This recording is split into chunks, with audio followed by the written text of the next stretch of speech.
اللہ جل شانہ نے کرم اور فضل کا معاملہ فرمایا کہ قرآن کریم تراویح کے اندر مکمل آپ حضرات نے سنا ہے. رمضان المبارک میں رب کریم نے آپ کو اور ہمیں اس سعادت میں جمع کیا ہے. نہ معلوم اگلے سال رمضان کس نے دیکھا ہے کس نے نہیں دیکھا، رمضان ہے یا نہیں ہے ہمارے حق میں، ہمارے علم میں نہیں ہے.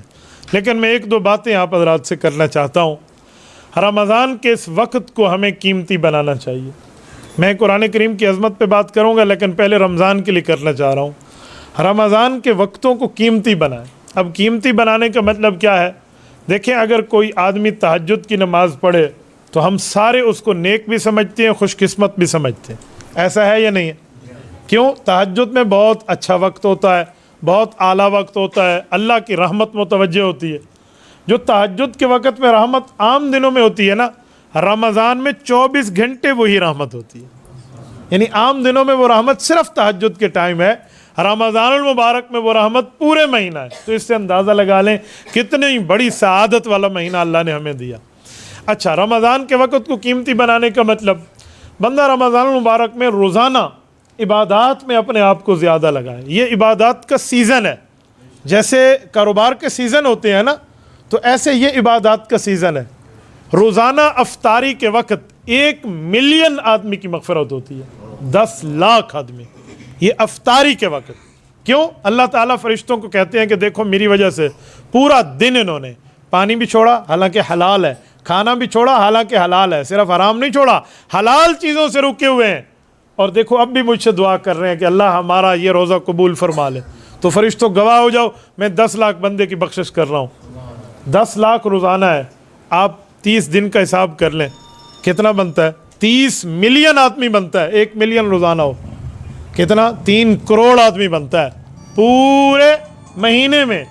اچھا، حدیث پاک میں ہے، نبی پاک صلی اللہ علیہ وسلم سرور کائنات رحمت دو عالم تاجدار مدینہ فرماتے ہیں کہ لوگوں، جب چاند رات ہوتی ہے جسے کہتے ہیں لیلۃ الجائزہ، گفٹ نائٹ، اس کا نام ہے گفٹ نائٹ، تحفے کی رات.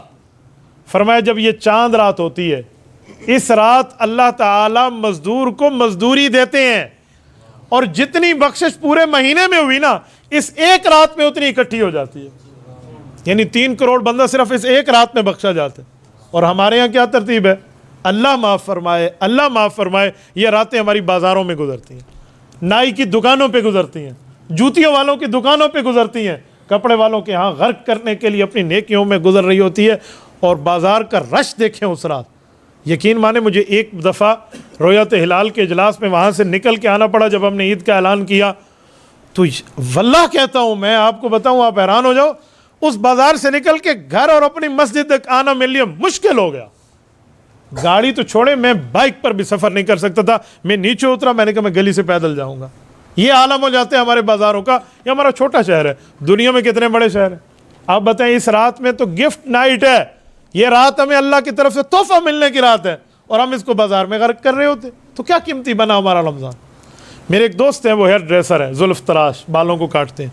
مجھے کہنے لگے مفتی صاحب ایک بات کر رہا ہوں کھلی، یہ رات تو میرا سیزن ہے، لیکن آپ نے اتنی بڑی حدیث سنا دی اور اتنی بڑی فضیلت بتا دی، اب میں تو اندر سے اپنے آپ کو کھائے جا رہا ہوں کہ مجھے آج رات کی مزدوری کیسے ملے گی.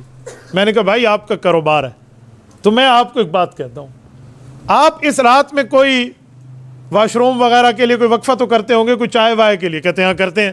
میں نے کہا ایک وقفہ 2 4 5 10 نفل پڑھنے کے لیے بھی کر لیں. وضو کریں اور مسجد آ جائیں، 2 نفل پڑھ سکیں، 4 پڑھ سکیں، 6 2 کر کے پڑھیں.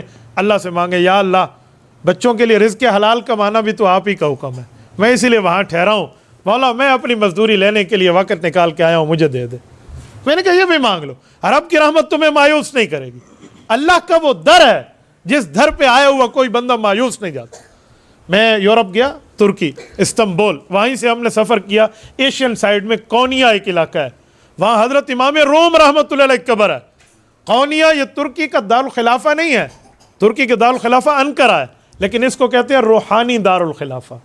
اسے نیشنل دارالخلافہ کہتے ہیں، قومی روحانی دارالخلافہ. امام روم بہت بڑے آدمی ہیں، 15 انبیاء کی قبر ہے وہاں پر کونیا میں. وہاں میں گیا تو حضرت امام روم رحمۃ اللہ علیہ کے ایک جملہ آپ کو سناتا ہوں. حضرت امام رومی مثنوی میں لکھتے ہیں کہ جو شخص اللہ سے معافی مانگتا ہے اور جو گناہ کرتا ہے اور پھر معافی مانگتا ہے، ان کی معافی کی ترتیبیں کیا ہیں؟ وہ فرماتے ہیں باز آ ہر آنچ ہستی باز آ، اللہ کی طرف پلٹ آؤ، واپس آ جاؤ، تم جو بھی ہو، جس قوم، جس قبیلے، جس خاندان سے ہو، اللہ کی طرف آ جاؤ۔ اور پھر فرماتے ہیں جب یہاں آ جاؤ گے، باز آ ہر آنچ ہستی باز، گر کافر گبر بت پرستی باز آ، تو کافر کیوں نہ ہے، تو بت پرست کیوں نہ ہے، مجوسی کیوں نہیں ہے، بہت بڑا رب کا دشمن کیوں نہیں ہے، تو بھی معافی مانگنے کے لیے آ جا تو تجھے بھی معافی ملے گی۔ کیوں؟ این درگاہ ما درگاہ نا امیدی نیست، یہ وہ دربار ہے جہاں پر مایوسی اور نا امیدی نہیں ہے۔ گر صد بار توبہ شکستی بازا، اوے 100 دفعہ توبہ ٹوٹی نا، اب بھی اگر سچے دل سے معافی مانگے گا تو رب کی رحمت تجھے معاف کر دے گی۔ میرے دوستو، یہ ہے ہمیں اپنے وقت قیمتی بنانے کی ترتیب۔ حدیث قدسی میں اللہ جل شانہ ڈائریکٹ بات کرتے ہیں اپنے بندے سے، یا ابن آدم، سن آف آدم، اے آدم علیہ السلام کے بیٹے، تو نے کیا سوچ لیا کہ تو نے بڑے گناہ کر لیے ہیں؟ تیری گناہ میری رحمت سے زیادہ ہیں؟ اگر تیرے گناہ اتنے بڑھ جائیں کہ دنیا بھر جائے، سمندر بھر جائے، زمینیں بھر جائیں، اور وہ بلندیوں کو چھوتے ہوئے بادلوں کو کراس کر کے آسمانوں تک پہنچے، ثم استغفرتنی، پھر تیرے دل میں ایک دفعہ یہ بات آئے کہ اللہ غلطی کی ہے، گناہ کر کے، نافرمانی کر کے غلطی کی ہے، اور تم معافی کے لیے میرے طرف متوجہ ہو، غفرت لک ولا ابالی، میں ایک جنبش قلم میں تمہیں معاف کروں گا، مجھے کوئی پرواہ نہیں ہوگی۔ اس پہ ہمیں وقت قیمتی بنانا چاہیے۔ تو میں نے اس ہیئر ڈریسر بھائی سے کہا، میں نے کہا یار 2-4 نفل کا بھی وقت نہیں ملتا، 2 نفل بھی تو آپ پڑھ لینا اس رات۔ تو میرے بھائیو، ہم اوقات کو قیمتی بنائیں، لیلۃ الجائزہ آنے والی ہے، اس رات میں طے کریں کہ ہم جو ہے نا اللہ کے دربار میں یہاں بیٹھیں گے، گھر میں، چلو گھر میں مصلی بچھا کے بیٹھ جاؤ، اللہ کی رحمت تو ہر جگہ متوجہ ہے۔ اور اس کے ساتھ ایک بات مزید کرتا ہوں، یہ جو لیلۃ القدر آ رہی ہے، ہو سکتا ہے عام بندے کو لیلۃ القدر کا ثواب نہ ملے، لیکن جو بندے اعتکاف بیٹھتے ہیں مسجد میں، ان کے لیے لیلۃ القدر پرفیکٹ مل چکی ہوتی ہے، چاہے ان کو دکھے یا نہ دکھے، محسوس ہو یا نہ ہو، ان کی فیلنگز میں ہو یا نہ ہو۔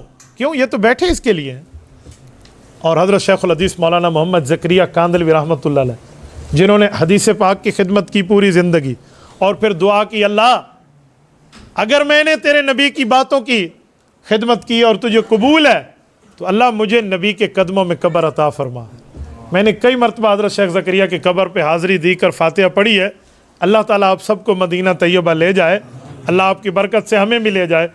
نبی پاک صلی اللہ علیہ وسلم کے قدمین مبارک ہے نا، جس طرف حضور کے پاؤں مبارک ہیں، آپ وہاں سے نکلیں، سامنے گیٹ نمبر 38 ہے، اس کو کراس کریں، جنت البقیع ہے، حضرت امام مالک کی قبر، امام نافع کی قبر، اہل بیت اور صحابہ کی قبور کے قدموں میں حضرت شیخ الحدیث مولانا زکریا کی قبر آج بھی موجود ہے۔ میں اس شخص کی بات کر رہا ہوں، وہ فرمانے لگے کہ جو لیلۃ القدر ہے، ہمارے ہاں ایک بات ہے مشہور اور ایک بات لوگوں کو پتہ نہیں ہے، کہ جو بات لوگوں کو پتہ ہے وہ یہ ہے کہ طاق رات میں لیلۃ القدر ملتی ہے، لیکن جو لوگوں کو نہیں پتہ تو انہیں یہ نہیں پتہ کہ طاق کا مطلب کیا ہے۔ وہ سمجھتے ہیں ایونٹ اور آرٹ، وہ ایون آرٹ والا ہے، جفت اور طاق والا طاق ہے، وہ کہتے نہیں، یہ شریعت کے معاملات ہیں۔ اگر مہینہ 30 دن کا ہے پھر تو طاق ہے 21 کی رات، 23 کی رات، 25 کی رات، 27 کی رات، 29 کی رات۔ لیکن اگر مہینہ 29 کا ہے پھر علماء کرام کی رائے ہے کہ پھر طاق کا عدد تبدیل ہو جاتا ہے، پھر 20 کی آخری رات، پھر 22 کی رات، پھر 24 کی رات، پھر 26 کی رات، پھر 28 کی رات، جفت جسے ہم کہتے ہیں، کہا یہ طاق بن جائیں گی۔ اب سوال اٹھتا ہے کہ اب ہمیں کیسے پتہ چلے گا کہ مہینہ 29 کا ہے یا 30 کا ہے؟ میں کچھ دنوں پہلے وہ ٹی وی انٹرویو دے رہا تھا کراچی میں، تو مجھ سے اینکر نے پوچھا کہ مفتی صاحب کیا مطلب؟ ہمیں تو ابھی تک نہیں پتا کہ کیا آپ لوگوں کو بھی نہیں پتا کہ چاند 29 کا ہے یا 30 کا ہے؟ گواہیاں آئیں گے تو اس رات پتہ چلے گا، یا آپ نے کیا کہہ دیا تو ہم کس رات عبادت کریں؟ میں نے کہا آپ سمجھے نہیں ہیں، یہ اشارہ ہے لوگوں، آخری عشرے کی ہر رات عبادت کرو۔ نہیں پتا 29 ہے، نہیں پتا 30 ہے، 10 راتیں جاگ کے گزار دینا کون سی بڑی بات ہے یار۔ اچھا پتہ ہے اس رات میں لیلۃ القدر کا ثواب کتنا ہے؟ قرآن کہتا ہے لیلہ جو ہے خیر من الف شہر، لیلۃ القدر خیر من الف شہر، 1000 مہینے عبادت کرو اس سے زیادہ بہتر ہے ایک رات کی عبادت لیلۃ القدر میں کر لو۔ ایک رات اچھا میں ایک بات کرتا ہوں, 1000 مہینہ, ایک مہینے میں 30 دن ہے, 1000 مہینہ کتنے سال بنتے ہیں؟ 84 سال. تو 84 سال کی عبادت کا ثواب ہے ایک رات میں. اس صحافی نے مجھ سے ایک سوال کیا کہ ایک رات میں 84 سال کیسے بن جاتے؟ تو میں نے اسے ایک مثال دی. میں نے کہا کسی زمانے میں اس حدیث کی ایک جگہ تشریح کر رہا تھا, تو ہمارے سامنے والے جو دوست تھے نا, اس کے ہاتھ میں اس زمانے میں اگر آپ کو یاد ہو نوکیا 1100 ایک موبائل تھا, یا اس طرح ہمارا 3310 تھا, اس میں ایک سنیک گیم ہوتی تھی, سانپ والی. اس سانپ کو ہم کھیلتے تھے تو یوں بڑا بڑا ہوتا اتنا بڑا سانپ ہو جاتا تھا, اور بس آپس میں ٹکرائے نہیں, یہ وہ ہوتا تھا. اب توجہ رکھنا, میں کچھ سمجھانے لگا. ایک شخص ہمارا وہی دوست وہی سانپ کی گیم کھیل رہا تھا. میں نے اسے کہا جب سانپ ڈستا ہے اس چیز کو تو کتنا تجھے پوائنٹ ملتا ہے؟ کہتے ہیں 1 کا 1. میں نے کہا یہاں کوئی بونس پوائنٹ بھی ملتا ہے؟ کہتے جی ہاں, ایک بڑی سی چیز آ جاتی ہے, اس کو کچھ سیکنڈ کے اندر فوراً رسپانس دینا ہوتا ہے, اس کو ہم اٹیک کریں تو ہمیں 20-25 نمبر زیادہ مل جاتے ہیں. میں نے کہا یہ بونس جو مل جاتا ہے کیوں؟ کہتے ہیں یہ خصوصی چیز ہے. میں نے کہا لیلۃ القدر کی عبادت بھی ہمارے لیے بونس کا ثواب ہے. تو اسے بہت اچھی طرح سمجھ آیا کہ یار آپ کہنا کیا چاہتے ہیں. تو ہمیں اس رات میں بھی عبادت کرنی چاہیے, اپنے وقت کو قیمتی بنانا چاہیے. ایک رات میں 1000 مہینے کی عبادت کا ثواب مل جائے. اچھا میرے دوستو, میں رمضان کے حوالے سے ایک جملہ اور کہتا ہوں. نبی پاک صلی اللہ علیہ وآلہ وسلم نے فرمایا کہ اللہ تعالیٰ پہلے عشرے میں رحمت برساتے ہیں, دوسرے عشرے میں مغفرت دیتے ہیں, تیسرے عشرے میں جہنم کی رجسٹر سے نام لکھے ہوئے کو ڈیلیٹ فرما دیتے ہیں. کیا ہم اللہ تعالیٰ سے نہیں مانگ سکتے؟ کیا ہمارے لیے اللہ تعالیٰ سے مانگنے کا وقت ہی نہیں ہے؟ یاد رکھیں, اگر صبح ہماری نیند میں چلی گئی, ظہر ہماری کاروبار میں, اثر ظہر گئی, مغرب ہماری افطاری میں گئی, افطاری کے بعد سستی چڑھ گئی, نہ ہم نے عشاء پڑھی نہ ہم نے تراویح پڑھی, مجھے بتائیں پھر کیا بچا؟ کیا ہم نے عبادت کی؟ یہ تو بدقسمتی کی بات ہے. ہمارے نبی پاک صلی اللہ علیہ وسلم ممبر پر چڑھ رہے تھے, پہلا قدم مبارک ممبر پہ رکھا, جبرائیل امین فرشتہ آسمان سے آیا, کہ یا رسول اللہ رب کریم نے ایک دعا کی بات فرمائی ہے, ہم نے وہ دعا آپ کے سامنے پیش کرنی ہے. جبرائیل بتاؤ میرے اللہ نے کیا دعا فرمائی؟ کہا میرے اللہ نے آپ کے لیے جملہ فرمایا, راغمان فرجل, وہ شخص برباد ہو جائے جس نے ماں باپ کو پایا پر ان کی خدمت کر کے بخشش نہ پا سکا. حضور نے فرمایا آمین. کہا یا رسول اللہ ایک دعا اور بھی ہے. کہا جی وہ کیا؟ کب برباد ہو جائے وہ شخص جس نے رمضان المبارک کا مہینہ پایا اور اپنے اللہ کو راضی نہ کر سکا. حضور نے فرمایا آمین. فرمایا برباد ہو جائے وہ شخص جس کے سامنے نبی کا ذکر اور وہ درود نہ پڑھے صلی اللہ علیہ وسلم. فرمایا آمین. مجھے بتائیں, اب اس میں رمضان المبارک کی بات بھی آ گئی, تو کیا بچا اس شخص کے لیے جو رمضان جیسے مقدس مہینے کو پا کر بھی اللہ کو راضی نہ کر سکے؟ دعا فرمائے اللہ تعالی ہمیں اتنا بدنصیب نہ بنائے. میرے ساتھیو, اب آئیے ذرا قرآن پاک کی عظمت پہ, جو آپ نے ختم تراویح یہاں مکمل کیا ہے. سب سے پہلے تو ان لوگوں کو مبارکباد جس نے پڑھا ہے اور جس نے پڑھوایا اور جن نے سنا ہے. وہ کان بھی مبارک ہے جن نے قرآن سنا ہے, وہ زبانیں بھی مبارک ہے جن نے قرآن پڑھا ہے, اور وہ آنکھیں بھی مبارک ہے جن نے قرآن کریم کی تلاوت کی ہے. میرے ساتھیوں میں ایک جملہ سمجھاتا ہوں, سنو. یہ جو قرآن کریم ہے, یہ جو اللہ کا کلام ہے نا قرآن پاک, یہ وہ کلام ہے جو اللہ تعالی نے ہمارے نبی پاک کے سینے پہ اتارا ہے.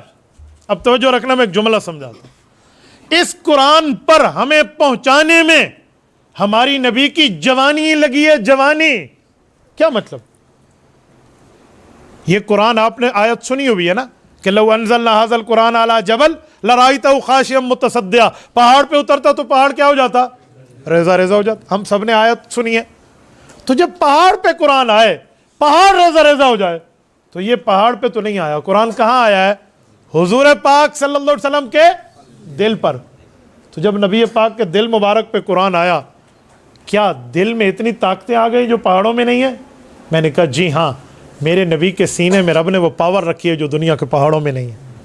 اچھا, حضور پاک علیہ السلام نے قرآن تو اپنے سینے میں اٹھایا, لیکن امت کو جاتے ہوئے ایک شکوہ یوں کیا.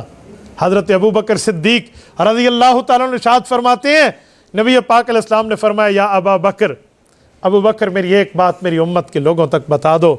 شیبتنی ہود و اخواتہا, سورۃ ہود اور اس جیسے قرآن کی صورتیں اتری ہیں جس میں قیامت اور آخرت کا ذکر ہے. اس قرآن کے نزول نے تمہارے نبی کی جوانی کو بڑھاپے میں بدل دیا. یہ میرے نبی کا فرمان, جوانی کو بڑھاپے میں بدلا. یعنی نبی پاک نے اتنی قربانی پیش فرمائی, مجھے بتائیں آج ہم نبی کا کلمہ پڑھ کے نبی پاک صلی اللہ علیہ وسلم کو اپنا نبی مانتے ہیں، اللہ ہمیں قیامت میں حضور پاک کی سفارش عطا فرمائے، لیکن ایک سوال ہے، جب نبی نے اتنی قربانی دی ہے، ہم اس قرآن پر کیا قربانی لگا رہے ہیں؟ ہم اس قرآن کریم پر اپنے آپ کو کیا پیش کر رہے ہیں؟ آج میں ایک جملہ کہتا ہوں، ہماری اولادیں تو اسکول کے لیے بنی ہے، کالج کے لیے بنی ہے، انسٹیٹیوٹ کے لیے بنی ہے، یونیورسٹیز لیول کے لیے بنی ہے، پھر اس کی تعلیم کے بعد جابز کے لیے بنی ہے، جسٹ فار بزنس کے لیے بنی ہے۔ ہم نے تو نہ قرآن کو دیکھنا ہے، نہ حضور کے فرمان کو دیکھنا ہے، نہ صحابہ کی تعلیمات کو دیکھنا ہے، نہ اہل بیت کی تعلیمات کو دیکھنا ہے۔ تو ہمارا مقصد کیا ہے جینے کا؟ ہمارے گولز آف لائف کیا ہیں؟ ہماری لائف کے مقاصد، زندگی کا مقصد، منزل مقصود کیا ہے؟ کیا ہم صرف اس لیے ہیں کہ ہم کھائیں گے، پیئیں گے، سوئیں گے اور دنیا سے چلے جائیں گے؟ پھر ناراض نہ ہوں، اگر یہی مقصد ہے تو پھر چار ٹانگوں والے جانور میں اور ہم میں کیا ڈفرینٹ رہ گیا؟ ہم میں اور اس جانور میں کیا فرق ہے؟ اس کی بھی تو اولاد ہے، وہ بھی کھاتا پیتا ہے، سوتا اٹھتا جاگتا پھرتا ہے، ہم بھی اگر یہی کام کر رہے ہیں۔ نہیں بابا، ہم قرآن کریم والے ہیں، ہم نبی کے فرمان والے ہیں، اور حضور نے یہ قرآن پڑھا کے صحابہ کو اور اہل بیت کو بتا دیا کہ کس طرح دین پر اپنی جوانی لگانی چاہیے، لیکن وہاں اپنی اولاد کو اور خود قرآن کریم کی تعلیم سے روشناس کرائیں۔ بھول جائیں کہ رزق کے لیے ہمیں تگ و دو کرنی پڑے گی، جی نہیں۔ میں اس زبان کی بات پیش کر رہا ہوں جس سے زیادہ سچی زبان اس دھرتی پہ آئی نہیں ہے۔ ہمارے نبی پاک کا فرمان آپ اور ہم جمعے کے خطبے میں سنتے ہیں، الا وان النفس لن تموت حتى تستكمل رزقها، لوگوں تب تک تو میرا موت نہیں دے گا جب تک اللہ کی طرف سے لکھا ہوا رزق تمہارے اوپر پورا نہ ہو جائے۔ تو جب رزق ہمارا لکھا گیا ہے، مقدر معاملات طے ہے، تو پھر میں رزق کی وجہ سے رزاق کو چھوڑ دوں؟ میں رزق کی وجہ سے رحمان کو چھوڑ دوں؟ میں رزق کی وجہ سے اپنے شفیق اور رحیم پیغمبر کو چھوڑ دوں؟ نہیں، ہمیں اپنی اولاد کو قرآن اور سنت کی تعلیمات دینی ہوں گی۔ اور یہ بات ذہن میں رکھنا، اللہ عزت دیتے ہیں تو دین کی وجہ سے دیتے ہیں۔ دنیا کی عزتیں عارضی، دنیا کی طاقتیں عارضی، دنیا کی حکومتیں عارضی، دنیا کی دولتیں عارضی، جو ہمیشہ کی عزت ہے، فار ایور ہے، وہ دین ہے، اللہ کا قرآن ہے، نبی کا فرمان ہے۔ اسکول کالج پڑھائیں، ضرورت ہے، میں نے پڑھا ہے، میں نے یونیورسٹی لیول تک پڑھا اور ٹاپ کر کے پڑھا ہے، ایک دن بھی اسٹیک اف نہیں ہوا۔ آپ ہمارے کالج کے معاملات سامنے رکھ کے میرے اساتذہ اور پورے ترتیب سے پوچھ سکتے ہیں، ایک پیریڈ میں اسٹیک اف نہیں ہوا۔ میں نے پڑھا ہے اور ٹاپر کر کے پڑھا، لیکن اس لیے نہیں پڑھا کہ میں نے کوئی نوکری کرنی ہے اور میں نے دین سے منہ پھیر کے آج جاب کروں گا اور صرف جاب میں اپنا وقت گزاروں گا، جی نہیں۔ بنیاد قرآن رکھا ہے، بنیاد اللہ کے دین چوک چوک پر سنانا رکھا ہے۔ رزق میرا طے ہے، وہ ملے گا۔ اگر میرے دانتوں کے اندر جس انگور نے آنا ہے وہ افغانستان سے چلے، چمن کے بارڈر کو کراس کرے، نیلے ٹرک میں آئے یا پیلے ٹرک میں آئے، سبز میں آئے یا سرخ میں آئے، کوئی داڑھی والا لائے یا داڑھی منڈا لائے، کوئی نیک بندہ لائے یا برا لائے، جس سبزی منڈی میں آئے، جس دکان پہ آئے، خرید کے میرے منہ میں آنا ہے، اللہ نے لکھا ہے تو دنیا کی کوئی طاقت روک نہیں سکتی، اور نہیں آنا تو پھر دنیا کی کوئی طاقت لا ہی نہیں سکتی۔ راول پنڈی کی بات کروں، ایک شخص گفتگو کر کے نیچے اترا ہے، اس کے ہاتھ میں پانی کی باٹل تھی، راستے میں پانی مانگا نا، دوران گفتگو پانی مانگا تو انہوں نے دے دیا، اس نے رکھی ہوئی تھی، بس بیان ختم کرتا ہوں تو پیتا ہوں، لیکن اس پانی پر اسے نہیں پتا کہ تیرا نام لکھا ہوا نہیں ہے، موت کا فرشتہ تیرے انتظار میں ہے۔ اس شخص کی موت کا وقت تھا، تقریر کر کے جیسے کرسی پہ بیٹھا، یوں ڈھکن کھولنے لگا پانی کی باٹل کا، تو اس دوران وہ فوت ہو گیا، اسے اٹیک ہوا اور فوت ہو، پانی وہیں کا وہیں رہ گیا۔ آپ مجھے بتائیں اگر رزق نہیں لکھا ہوا تو کون لائے گا؟ یہ جو موت کے وقت آنکھیں پھٹی رہ جاتی ہیں، فرشتہ تین باتیں کرتا ہے، موت کا فرشتہ، وہ کہتے ہوئے بندے میں نے پوری کائنات میں ڈھونڈا ہے، تیرے نام کے جتنے کھانے کے گندم کے گویا دانے تھے نا، جتنے نام تیرے لکھے ہوتے سارے ختم ہو گئے، اب تیرے نام پہ اور کوئی دانہ نہیں ہے، اور جتنے پانی کے قطرے تھے 7 سمندر ہے رب کے، لیکن تیرے نام کے پانی کا قطرہ ختم، اب تیرے نام پہ پانی نہیں ہے، کوئی نہیں بچا، اور جتنی سانسیں تو نے لینی تھی بس چند سانسیں رہ گئیں، اب اپنا انتظار کر، میں تیری روح کھینچنے لگا ہوں۔ بندے کی آنکھیں پھٹی رہ جاتی ہیں اور انسان کی روح نکل جاتی ہے۔ تو بھائیو، کچھ آخرت کے لیے بھی ہم رکھیں، آخرت کے لیے بھی رکھیں، اولاد کے لیے قرآن کریم کی تعلیم کا بندوبست کریں۔ میں آپ کو بہت بڑے آدمی کی بات کرنے لگا ہوں، بہت بڑے آدمی کی، ہمارے والد مکرم شیخ الحدیث مولانا محمود الحسن قریشی کے استاد صاحب حضرت مولانا علاؤالدین نور اللہ مرکزہ شیخ الحدیث صاحب کے استاد صاحب قاری محمد طیب قاسمی رحمۃ اللہ علیہ دارالعلوم دیوبند میں انڈیا میں 50 سال معتمم رہے. وہ کہتے ہیں مجھے میرے والد مولانا محمد احمد رحمہ اللہ نے بلایا، اور بلایا اپنے پاس اور آ کر کہا بیٹا آخری وقتوں میں بالکل آپ سے ایک بات کرنی ہے، سنیں ذرا. وہ کہتے ہیں میں ابا کے پاس حاضر ہوا، بزرگ ساری زندگی اللہ کا قرآن نبی کا فرمان پڑھایا اور مجھے بلا کر رونے لگے. کہتے ہیں میں نے سوچا کہ مجھ سے کوئی غلطی ہو گئی ہے، ابا بتانا نہیں چاہ رہے، روئے جا رہے، ہچکی بن گئی ابا کی. آخر میں نے گھٹنوں پہ ہاتھ رکھا، جھولی تھامی، میں نے کہا ابا جان مجھ سے کوئی غلطی ہو گئی تو بتائیے، میں معافی مانگتا ہوں. کہتے ہیں ابا جی نے سر ہلایا، بیٹا آپ کی غلطی نہیں، آپ سے کوئی بات کرنی. کہتے ہیں مجھے تسلی ہو. میں نے پوچھا ابا جی کیا بات؟ تو ابا جی نے مجھے فرمایا بیٹا جیسے آج تو جوان ہے نا اور دنیا تیری عزت کرتی ہے، اس طرح جب میں جوان تھا اور میں قرآن کا حافظ بنا تھا تو مجھے میرے والد نے اس طرح مولانا محمد قاسم نانوتوی رحمۃ اللہ کی بات کی، انہوں نے بلایا، حضرت ابو بکر صدیق رضی کی اولاد ہیں وہ، بلایا اور مجھے کہا بیٹا آج حافظ بن گیا ہے، دنیا میں جو نعمت اختیار کرنی ہے وہ تیرے لیے، لیکن جو تُو نے قرآن پڑھا ہے نا یہ میرے لیے، یہ مجھے بخشوائے گا، میں نے تمہیں اسی لیے قرآن پڑھا ہے، تو اس قرآن کو پڑھے گا بخشش میری ہوگی اور میرے سر پہ تاج آئے گا. بیٹا ہر نعمت انجوائے کرنا پر قرآن کریم کو نہ چھوڑنا، یہ میرے لیے، میں تیرا ابا ہوں، میرا تیرے اوپر حق ہے، دنیا تجھے عزت دے گی، ضرور دے گی، آخرت میں ملے گی. کہتے میرے ابا نے مجھے یوں کہا. تو مولانا طیب کہتے ہیں مجھے میرے ابا جان کہنے لگے کہ تیرے دادا کی بات تجھے سنا کر تجھے بتا رہا ہوں تو بھی حافظ ہے قرآن کا، تو بھی عالم ہے، دنیا تیری عزت کرے گی. بیٹا قرآن کریم کو نہ بھلانا، یہ میں نے اپنی قبر چھڑانے کے لیے تجھے پڑھایا تھا، یہ میں نے اپنی قبر کو ٹھنڈا کرنے کے لیے تمہیں قرآن کی تعلیم دلوائی تھی، اسے نہ چھوڑنا. تو میرے دوستو آج ہم دنیا کے لیے کماتے ہیں، سردیوں میں کون سے کپڑے پہنوں گا، کون سی جیکٹ استعمال کروں گا، کون سی جرسیاں لوں گا، کون سے کھانے کھاؤں گا، گرمیوں کے لیے کیا کروں گا، ٹریولنگ میں نے کرنی ہے، میری یہ نیڈ ہے. کیا ہمارے لیے قبر کی کوئی نیڈ نہیں ہے، آخرت کی کوئی نیڈ نہیں ہے؟ کیا ہمارے لیے جنت اور دوزخ کے معاملات ہمارے سامنے موجود نہیں ہیں؟ اللہ محفوظ فرمائے. تو ہم اپنی اولاد کو کیوں نہیں پڑھاتے؟ سب سے بڑا صدقہ قرآن کریم پڑھانے کا ہے، یہ کیوں اپنی اولاد کو نہیں دیتے؟ کیا اس لیے کہ قرآن پڑھ گیا تو نعوذ باللہ بھوکا مرے گا؟ یہ کس نے کہا؟ یہ کس نے کہا مجھے بتائیں. میں یہ سمجھتا ہوں کہ قرآن پڑھ گیا اسے عزت کا رزق ملے گا. میں ایک اچھی جگہ پہ بیٹھا ہوں، آپ نے یہاں تلاوت کی ہے، میں جھوٹ بولوں اللہ مدد کھینچے، میں ایک دن میں 3 4 جگہ لوگوں سے معذرت کرتا ہوں کہ میں دعوت آپ کے یہاں نہیں کھا سکتا، مجھے وہاں جگہ جانا ہے. ایک دن میں 3 دعوتیں ٹھکراؤں اور معذرت کروں بابا بعد میں بات کریں گے، بعد میں کریں گے. اب روز کوئی نہ کوئی مجھے بلا لیتے ہیں افطاری پہ، تو اب افطاریاں تو میری پوری تھیں، بک ہو گئی. تو میں نے کہا بھائی اب تو سحری بچی، اب میں کیا کروں تمہارے پاس آنے کا. تو یہ عالم تو دین کی وجہ سے ہے، کوئی میرے منہ تے بولتے نہیں بیٹھی، یہ اللہ کے قرآن کی وجہ سے ہے. تو ہم اپنی اولاد کو قرآن کیوں نہیں پڑھاتے؟ بات سمجھانے کے لیے کہتا ہوں، پڑھائیں اسکول کالج، وہ ہماری ضرورت ہے، لیکن وہ دنیا کی ہے جو آخرت کی ضرورت ہے. ایک مثال دینے لگا ہوں تو جو مثلاً کوئی بندہ نیا گھر بنائے تو وہ کیا کہتے ہیں کہ کسی پروفیسر اور ڈاکٹر کو بلائیں، کسی وکیل اور جج کو بلائیں، وہ یہاں قدم رکھے گا گھر میں برکت آئے گی، یا کہتے ہیں حافظ صاحب کو بلائیں؟ بتاؤ نا. تو پھر اپنی اولاد کو حافظ کیوں نہیں بناتے، عالم کیوں نہیں بناتے؟ بھائی اسکول کالج پڑھانے میں ہے، لیکن اس وقت تک جب تک نبض چل رہی ہے، آنکھیں پھڑک رہی ہیں، دل دھڑک رہا ہے، سانسیں جاری ہیں.